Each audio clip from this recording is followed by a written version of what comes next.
Sammy reporting for the UK. I'm in HK right now, just walking on the streets, and I'm a bit early to my session today, so I'm just gonna have a little exploration around this place. Never been here before in my life, so I'm just going to explore. And one thing I never thought I'd see is trams in Hong Kong. Trams. Yeah. Public transport is sick around here. Hardly anyone drives cars, and when they do drive cars, it's always like Porsches or Lamborghinis and shit. But yeah, the public transport's so good that people don't even really have their own cars. People just use buses and just rely on the trains. It's a nice day today. It's not sunny, but it's just warm. It's nice and warm, not too cold. People use mopeds to get around, scooters. A lot of scooters and motorbikes to get around. It's getting to that time of year where it's Chinese New Year. This year it's the year of the snake, and if you're born in the year of 1989, and 12 years on from that, and 12 years on for that, and 12 years before that, every 12 years it's the year of the snake. So this year it's the year of the snake. And so if you're born in 89, you're born as a year of the snake. And it's our year this year apparently, so our year to make it big. They got the Chinese decorations up already. Don't know what it says because I can't read Chinese. It's quite bad, I should know that shit. Oh yeah, one rule in Hong Kong, I explained this before 5 years ago on my video, that you're not allowed to cross the road unless it's a green man. If you get caught by the police, it's an on-the-spot fine. And so don't be crossing the road. But I tell you now, if I get caught by police crossing the road, I ain't paying no fine. I'm running. I'm getting running. I'm making sure that they're gonna have to chase me down first.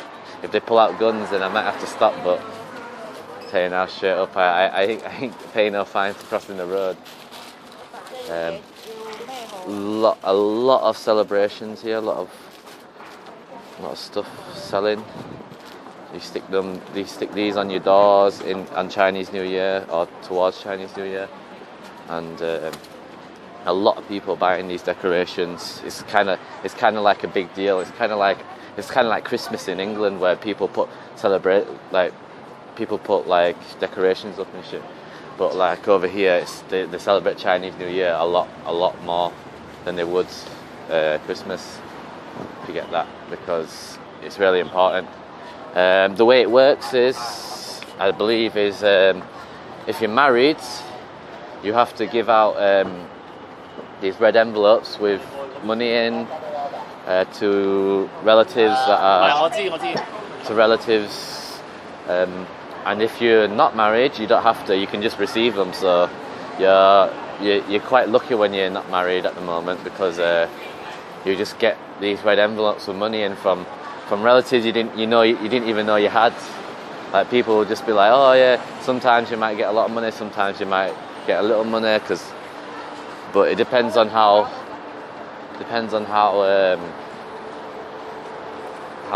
rich your family is. The more you get.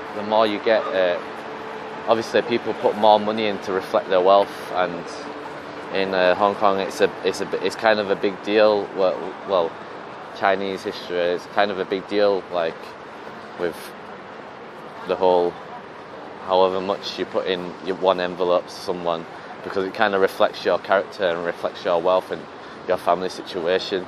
And Chinese people have a lot of pride. So if they give you little, it doesn't mean that they're poor, but it could mean that they're tight. But it's not really that.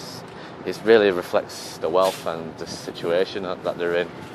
So the more you get given, the more likely they can afford it. So when you take it off them, I know you should be thankful for it, but at the same time, they can afford to give it you. That's the reason why they've given it you. Okay. This is going on a bit now, so I'm going on a bit 5 minutes now. So I'm just going to leave it at that for now, and I'm gonna just walk around a bit more and just explore the rest of the sites around here. Till then, I'll chat to everyone later. Peace.